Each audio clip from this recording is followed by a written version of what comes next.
નમસ્તે વિદ્યાર્થી મિત્રો, લાસ્ટ ટાઈમ આપણે આધુનિક આવર્ત કોષ્ટક શા માટે તૈયાર કરવામાં આવ્યું છે તેના વિશે સમજી ગયા. ઉપરાંત આધુનિક આવર્ત કોષ્ટકમાં જે તે તત્વો છે એ તત્વોનું સ્થાન કેવી રીતે નક્કી કરવામાં આવેલું છે તે આપણે સમજી ગયા. ઉપરાંત વિદ્યાર્થી મિત્રો, આપણે 1 થી 11 નંબરના તત્વના ઉદાહરણ પરથી જે તે આધુનિક આવર્ત કોષ્ટક છે એમાં આવર્તમાં કયા કયા તત્વોને ગોઠવવામાં આવ્યા અને સમૂહમાં કયા તત્વોને ગોઠવવામાં આવ્યા તે પણ સમજી ગયા.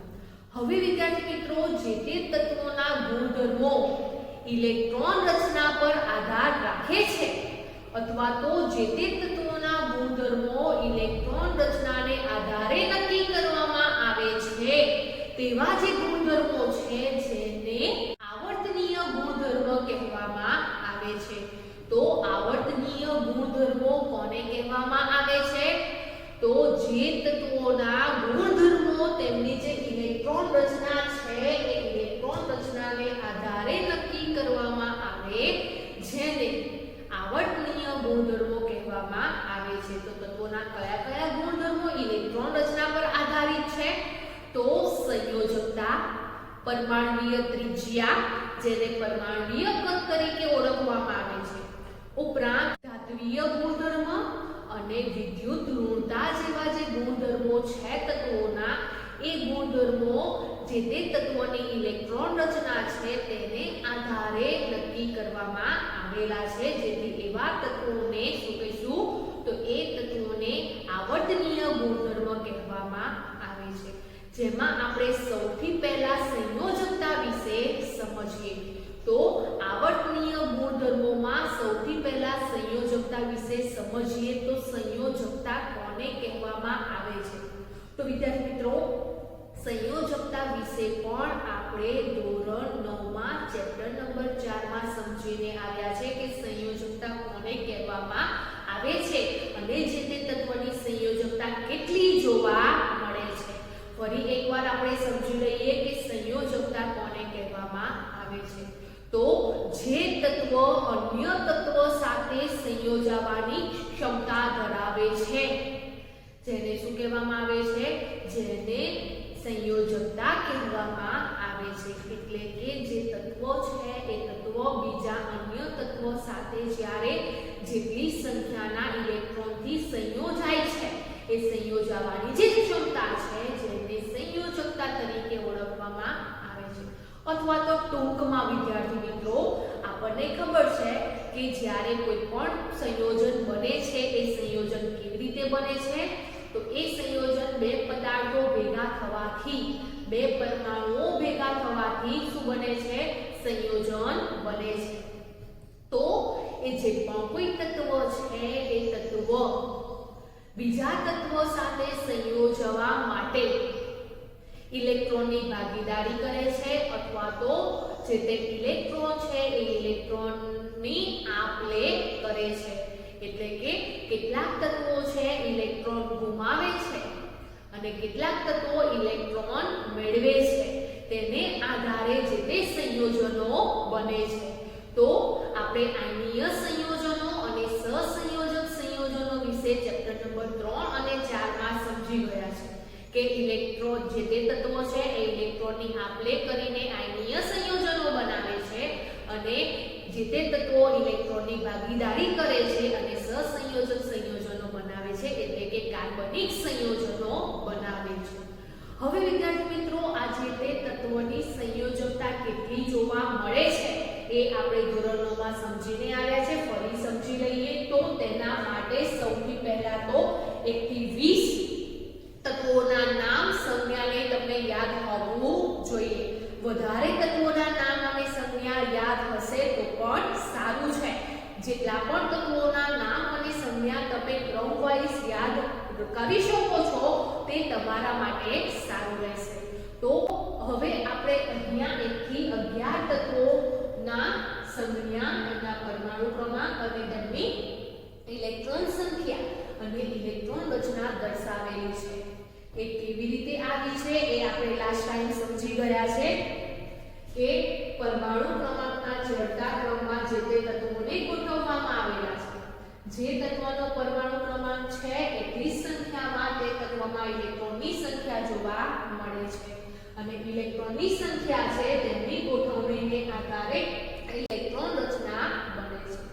હવે વિદ્યાર્થી મિત્રો, જે તે તત્વ છે એ તત્વની જે ઇલેક્ટ્રોન રચના છે એ ઇલેક્ટ્રોન રચનાની સૌથી બહારની કક્ષા એટલે કે બાહ્યતમ કક્ષા અથવા છેલ્લી કક્ષા અથવા તો સંયોજકતા કક્ષા છે એમાં રહેલા જે પણ કોઈ ઇલેક્ટ્રોન છે એ ઇલેક્ટ્રોનને આધારે તે તત્વની સંયોજકતા નક્કી કરવામાં આવે છે. તો વિદ્યાર્થી મિત્રો, આપણે અગાઉ સમજી ગયા છે કે જે તત્વની ઇલેક્ટ્રોન રચનામાં 1, 2 અને 3 ઓછી સંખ્યાના ઇલેક્ટ્રોનો જોવા મળે છે તેવા તત્વો સરળતાથી ઇલેક્ટ્રોન ગુમાવી શકે છે. સરળતાથી ઇલેક્ટ્રોન ગુમાવે છે તો જે તત્વ અન્ય તત્વ સાથે સંયોજવા માટે એક ઇલેક્ટ્રોન સરળતાથી ગુમાવે છે.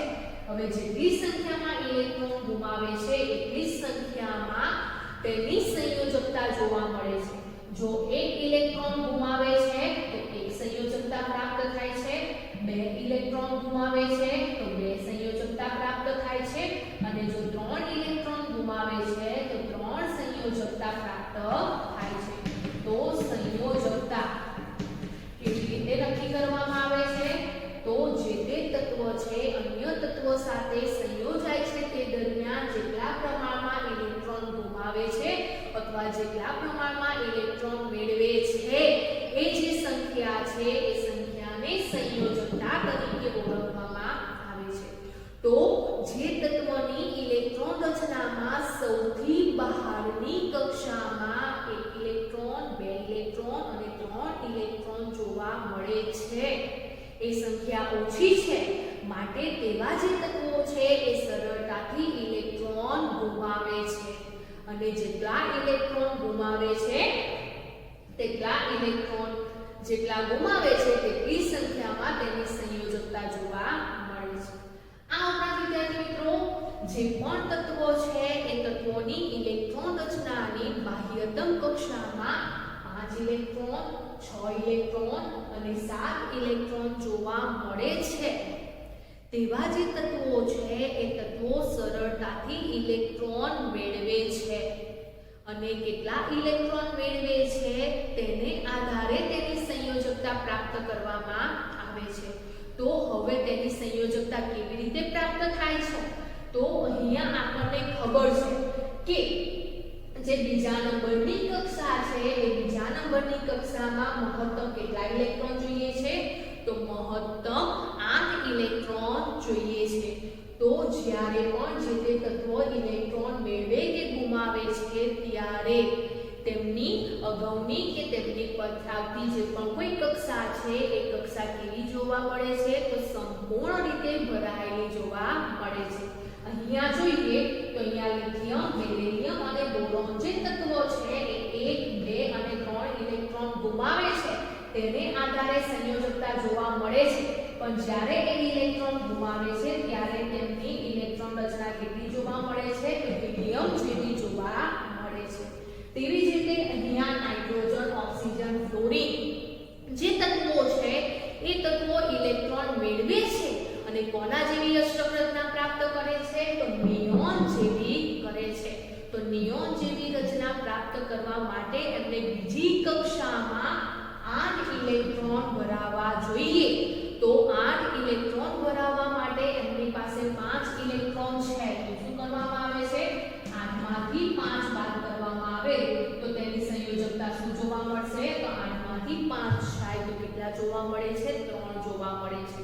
તો નાઇટ્રોજનની સંયોજકતા 3 જોવા મળે છે.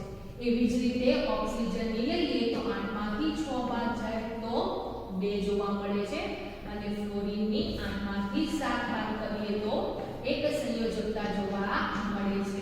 તો અહીંયા જે તે તત્વો છે એ તત્વોની સંયોજકતા આ પ્રમાણે પ્રાપ્ત થાય છે કે આ પ્રમાણે તેમની સંયોજકતા જોવા મળે છે. તેવી જ રીતે અહીંયા કાર્બન છે એ કાર્બનના 8 માંથી આપણે 4 બાદ કરીએ તો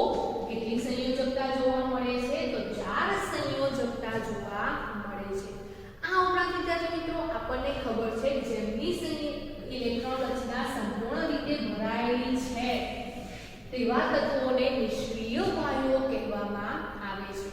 તો અહીંયા જે તે તત્વ છે અન્ય તત્વ સાથે સંયોજવાની જે ક્ષમતા છે જેને સંયોજકતા તરીકે ઓળખવામાં આવે છે. હવે વિદ્યાર્થી મિત્રો આ જે પણ કોઈ સંયોજકતા છે એ સંયોજકતા આવર્તમાં અને સમૂહમાં કેવી જોવા મળે છે? તો સૌથી પહેલા આપણે આવર્તની વાત કરીએ તો સમાન આવર્તમાં આપણે ડાબી બાજુથી જમણી બાજુએ જઈએ છીએ તેમ તેમ સૌપ્રથમ તત્વોની સંયોજકતામાં વધારો થાય છે અને ત્યારબાદ એકાએક સંયોજકતા ઘટતી જતી જોવા મળે છે. તો લાસ્ટ ટાઈમ આપણે સમજી ગયા છે અહીંયા 3 થી 10 નંબર સુધીના જે પણ કોઈ તત્વો છે સમાન આવર્તમાં જોવા મળે છે. તો આ સમાન આવર્તમાં રહેલા તત્વોની સંયોજકતા વિશે વિચારીએ તો ડાબી બાજુથી આપણે જમણી બાજુએ જઈએ છીએ તો 1 2 3 વધતી જાય છે અને ત્યાર પછી 4 થી 3 2 1 અને 0 થતી જોવા મળે છે. તો સમાન આવર્તમાં રહેલા જે પણ કોઈ તત્વો છે એ તત્વોની સંયોજકતા ડાબી બાજુથી જમણી બાજુ તરફ લઈ જતા સૌપ્રથમ વધારો થાય છે અને ત્યારબાદ તેમની સંયોજકતા ઘટતી જોવા મળે છે. એટલે કે સૌપ્રથમ 1 થી 4 વધે છે અને ત્યાર પછી 3 થી 0 થતી જોવા મળે છે. તેવી જ રીતે વિદ્યાર્થી મિત્રો આપણે સમૂહની વાત કરીએ તો સમૂહમાં રહેલા જે પણ કોઈ તત્વો છે એ તત્વોની સંયોજકતા કેવી જોવા મળે છે? તો સમૂહમાં કેવા તત્વો જોવા મળે છે? તો લાસ્ટ ટાઈમ આપણે સમજી ગયા છે કે જે તે તત્વ છે એ તત્વની બાહ્યતમ કક્ષામાં સમાન ઇલેક્ટ્રોન જોવા મળે એવા તત્વો એક સરખા સમૂહમાં ગોઠવાયેલા છે. તો સમૂહમાં રહેલા તત્વોની સંયોજકતા કેવી જોવા મળે છે?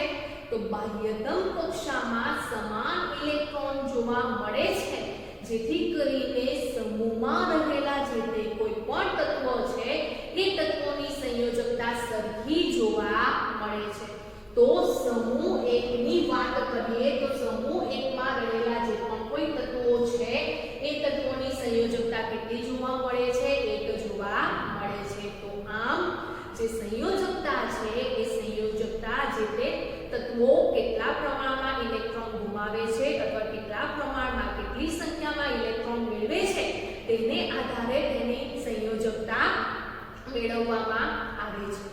આ ઉપરાંત આવર્તમાં રહેલા જે તે તત્વો છે એ તત્વોની સંયોજકતામાં ડાબીથી જમણી તરફ જતા સંખ્યામાં સૌપ્રથમ વધારો થાય છે ત્યારબાદ ઘટાડો થતો જોવા મળે છે. અને સમૂહમાં રહેલા જે તે તત્વો છે એ તત્વોની સંયોજકતામાં સમાન સંયોજકતા જોવા મળે છે. સમાન સમૂહમાં સમાન સંયોજકતા જોવા મળે છે. એટલે કે પહેલા સમૂહમાં રહેલા જે તે તત્વો છે એ તત્વોની સંયોજકતા સમાન છે અને કેટલી છે? 1 જોવા મળે છે. તો જે પણ કોઈ આધુનિક આવર્ત કોષ્ટક છે એ આધુનિક આવર્ત કોષ્ટકમાં આપણે સંયોજકતા અને આવર્તનીય ગુણધર્મની વાત કરી તો સૌથી પહેલા તો આવર્તનીય ગુણધર્મ કોને કહેવામાં આવે છે? તો આવર્તનીય ગુણધર્મ એટલે જે ગુણધર્મો ઇલેક્ટ્રોન રચના પર આધાર રાખે તેવા ગુણધર્મોને શું કહેવામાં આવે છે? આવર્તનીય ગુણધર્મ કહેવામાં આવે છે. ઉદાહરણ તરીકે સંયોજકતા, પરમાણુય કદ, ધાત્વિય ગુણધર્મ અને વિદ્યુત ઋણતા. આ જે પણ કોઈ ગુણધર્મ છે એને શું કહીશું? આપણે એને આવર્તનીય ગુણધર્મ કહીશું.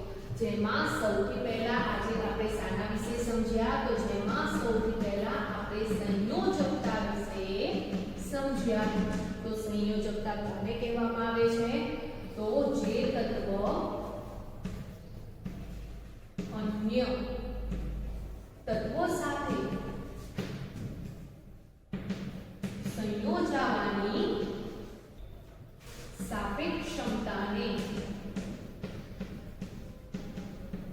કહેવામાં આવે છે? તે તત્વોની સંયોજકતા કહેવામાં આવે છે.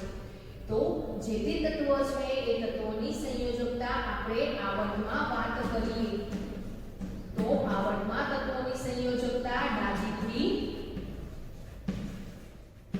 જમણી તરફ જતા એકાએક વધે છે ત્યારબાદ ઘટે છે. એટલે કે સૌથી પહેલા 1 2 3 જોવા મળે છે, એટલે 1 2 3 4 જોવા મળે છે અને ત્યાર પછી 3 2 1 0 થતી જોવા મળે છે. તો સૌથી પહેલા વધે છે અને ત્યાર પછી ઘટે છે. અને આપણે સમૂહની વાત કરીએ તો સમૂહમાં જે તે તત્વો છે એ તત્વોની સંયોજકતા કેવી જોવા મળે છે? સમાન જોવા મળે છે. જે સમૂહ છે એ સમૂહને આધારે તેની સંયોજકતા જોવા મળે છે. તો વિદ્યાર્થી મિત્રો, આજે જે આપણે આવર્તનીય ગુણધર્મ અને સંયોજકતા વિશે સમજ્યા તેને લગતા આપણે પ્રશ્નો જોઈએ. તો પ્રશ્ન છે, આવર્તનીય ગુણધર્મો એટલે શું? ઉદાહરણ આપો. તો આવર્તનીય ગુણધર્મો કોને કહેવામાં આવે છે તે ઉદાહરણ આપી સમજાવવાનું છે.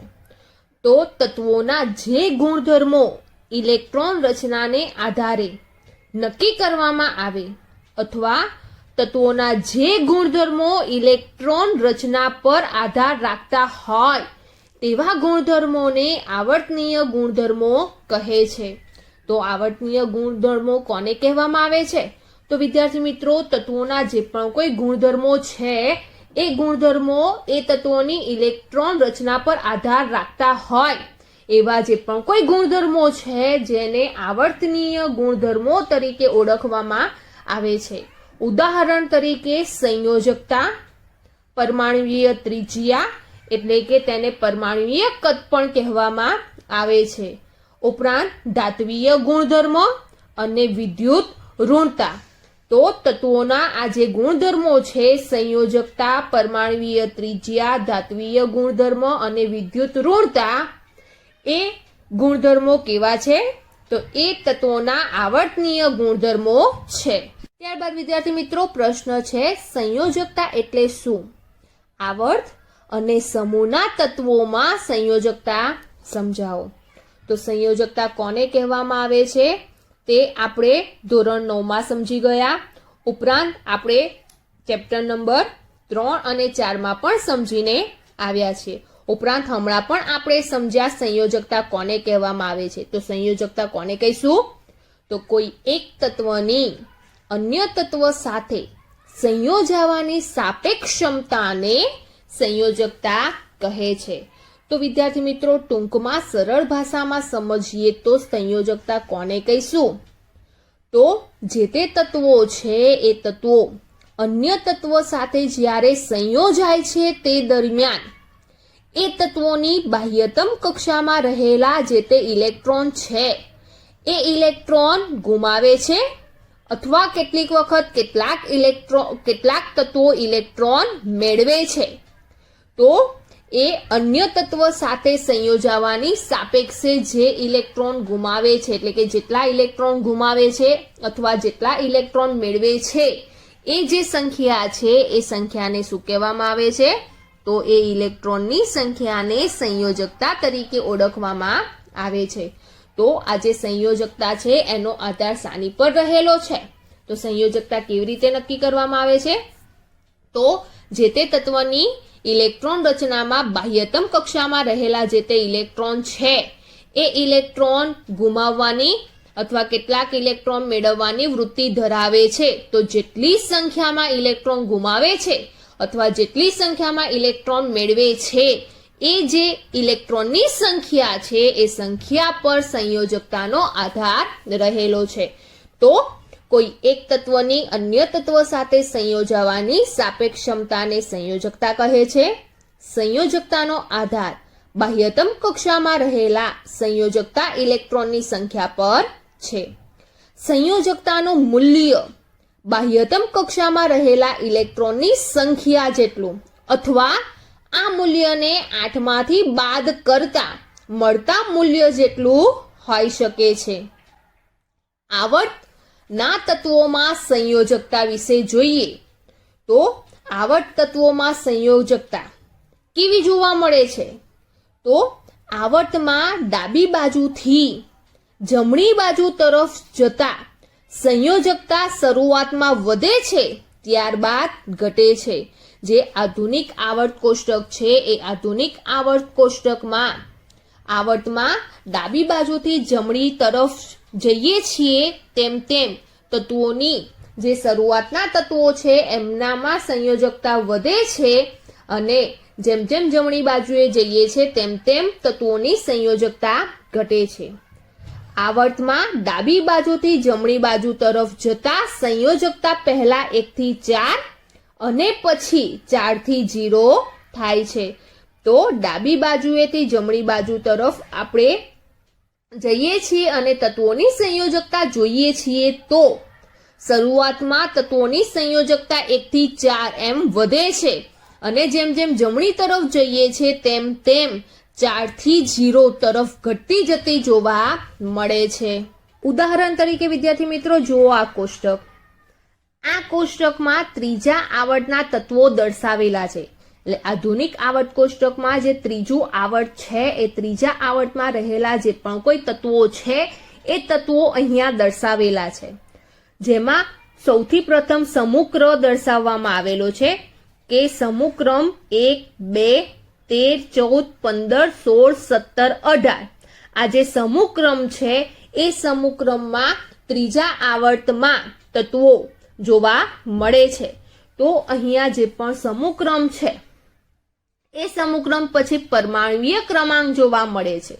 એટલે જે પણ તત્વો છે એ તત્વોના ક્રમ જોવા મળે છે. તો સમૂહ 1 માં 11 નંબરનો તત્વ જોવા મળે છે, સમૂહ 2 માં 12 નંબરનો જોવા મળે છે, સમૂહ 13 માં 13, 14 માં 14, 15 માં 15, સમૂહ 16 માં 16, સમૂહ 17 માં 17 અને સમૂહ 18 માં 18 ક્રમાંક ધરાવતો તત્વ જોવા મળે છે. તો આમ ત્રીજા આવર્તમાં 11 થી 18 પરમાણ્વીય ક્રમાંક ધરાવતા તત્વો જોવા મળે છે. તો 11 થી 18 તત્વોનો પરમાણ્વીય ક્રમાંક ધરાવે છે એવા તત્વો કયા છે? તો આપણને ખબર છે sodium, magnesium, aluminium, silicon, phosphorus, sulphur, chlorine અને આર્ગોન આ જે તત્વો છે એ 11 થી 18 નંબરમાં જોવા મળે છે. તો પરમાણ્વીય ક્રમાંક પછી તત્વની સંજ્ઞા દર્શાવેલી છે. તત્વની સંજ્ઞા પછીની આડી જે હરોળ છે એમાં ઇલેક્ટ્રોન રચના દર્શાવેલી છે. એટલે જે તે તત્વ છે એ તત્વની ઇલેક્ટ્રોન રચના દર્શાવેલી છે. તો વિદ્યાર્થી મિત્રો સોડિયમની ઇલેક્ટ્રોન રચના જોઈએ તો સોડિયમની ઇલેક્ટ્રોન રચના શું જોવા મળે છે? 2, 8, 1. હવે ઇલેક્ટ્રોન રચના કેવી રીતે તૈયાર થાય છે, કેવી રીતે બને છે આપણે અગાઉ સમજીને આવ્યા છે કે જે સોડિયમ છે એ સોડિયમનો પરમાણ્વીય ક્રમાંક 11 છે. તો હવે તેનામાં ઇલેક્ટ્રોનની સંખ્યા પણ કેટલી જોવા મળે છે? તો ઇલેક્ટ્રોનની સંખ્યા પણ 11 છે. હવે 11 ઇલેક્ટ્રોનને ગોઠવવા છે તો 11 ઇલેક્ટ્રોનને કેવી રીતે ગોઠવવામાં આવે છે? તો 11 ઇલેક્ટ્રોનને જુદી જુદી કક્ષાઓમાં ગોઠવવામાં આવે છે.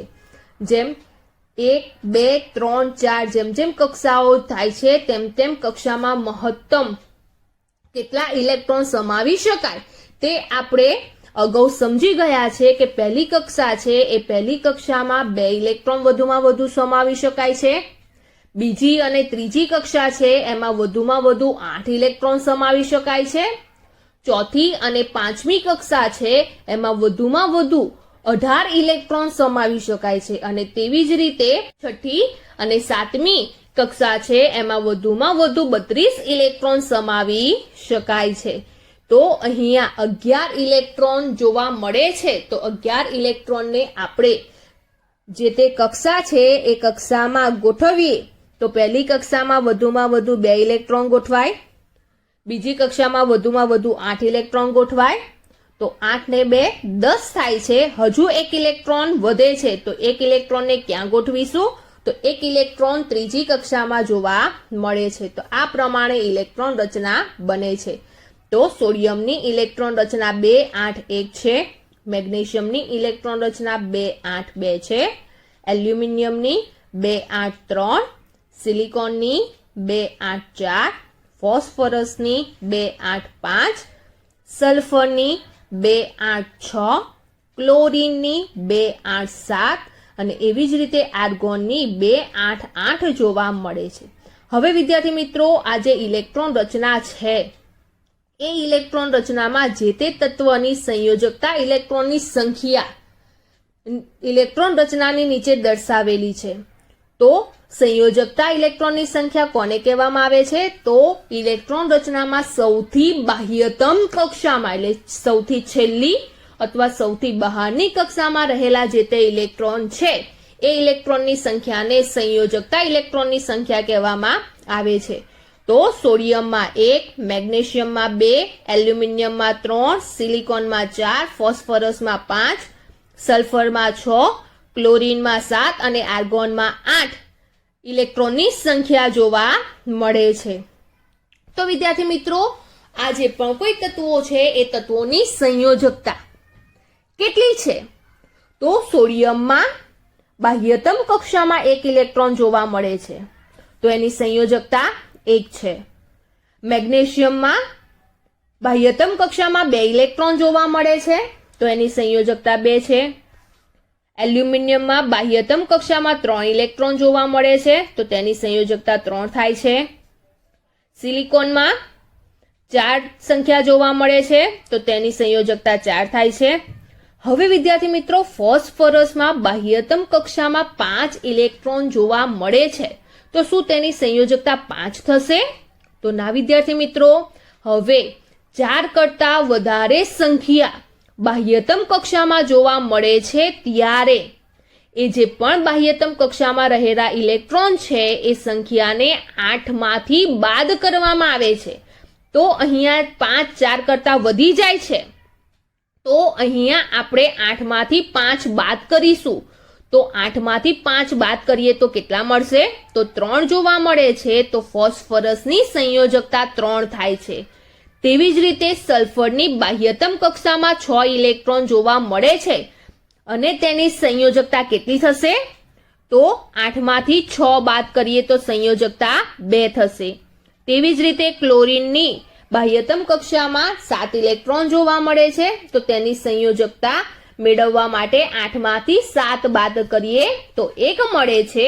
અને તેવી જ રીતે આર્ગોનમાં બાહ્યતમ કક્ષામાં 8 ઇલેક્ટ્રોન જોવા મળે છે તો 8 માંથી 8 બાદ કરીએ તો 0 સંયોજકતા જોવા મળે છે. તો વિદ્યાર્થી મિત્રો, અહીંયા સોડિયમ, મેગ્નેશિયમ, એલ્યુમિનિયમ અને સિલિકોન સુધી જઈએ છીએ એટલે કે ડાબીથી જમણી તરફ જઈએ છીએ આવર્તમાં તેમ તેમ સંયોજકતા વધે છે અને જેમ જમણી તરફ જઈએ છીએ તેમ તેમ સંયોજકતામાં ઘટાડો થતો જોવા મળે છે. તો આવર્તમાં ડાબીથી જમણી તરફ જતા સંયોજકતા પહેલા વધે છે અને પછીથી ઘટે છે. ત્યારબાદ વિદ્યાર્થી મિત્રો, સમૂહના તત્વોમાં સંયોજકતા. હવે જે સમૂહ છે, ઊભા સ્તંભ છે, એમાં તત્વોની સંયોજકતા શું થાય? તો આધુનિક આવર્ત કોષ્ટકના એક સમૂહમાં રહેલા બધા જ તત્વોની ઇલેક્ટ્રોન રચના સમાન છે. અહીંયા એક જ સમૂહમાં દર્શાવેલા જે પણ કોઈ તત્વો છે એ તત્વોની ઇલેક્ટ્રોન રચના કેવી જોવા મળે છે? તો સમાન જોવા મળે છે. આમ બાહ્યતમ કક્ષામાં ઇલેક્ટ્રોનની સંખ્યા સમાન હોવાથી દરેક તત્વની સંયોજકતા સમાન જ રહે છે. તો સમૂહમાં રહેલા જે તે તત્વો છે એ તત્વોની સંયોજકતા કેવી જોવા મળે છે? તો સમૂહમાં રહેલા દરેક તત્વની સંયોજકતા સમાન જોવા મળે છે. ઉદાહરણ તરીકે વિદ્યાર્થી મિત્રો, જુઓ આ કોષ્ટક. આ કોષ્ટકમાં સમૂહક્રમ દર્શાવેલો છે અને સાથે સંયોજકતા દર્શાવેલી છે. તો સમૂહ 1 માં આવતા જેટલા પણ તત્વો છે એ તત્વોની સંયોજકતા 1 થાય છે. સમૂહ 2 માં આવતા જેટલા પણ તત્વો છે એ તત્વોની સંયોજકતા 2 થાય છે. તેવી જ રીતે સમૂહ 13માં આવતા જેટલા પણ તત્વો છે તેમની સંયોજકતા 3 થાય છે. સમૂહ 14માં આવતા જેટલા પણ તત્વો છે તેમની સંયોજકતા 4 થાય છે. સમૂહ 15માં આવતા જે પણ તત્વો છે એમની સંયોજકતા 3 થાય છે. 16માં આવતા તત્વોની સંયોજકતા 2 થાય છે. 17માં સમૂહમાં આવતા તત્વોની સંયોજકતા 1 થાય છે અને તેવી જ રીતે 18માં સમૂહમાં આવતા જે પણ કોઈ તત્વો છે તેમની સંયોજકતા 0 થાય છે.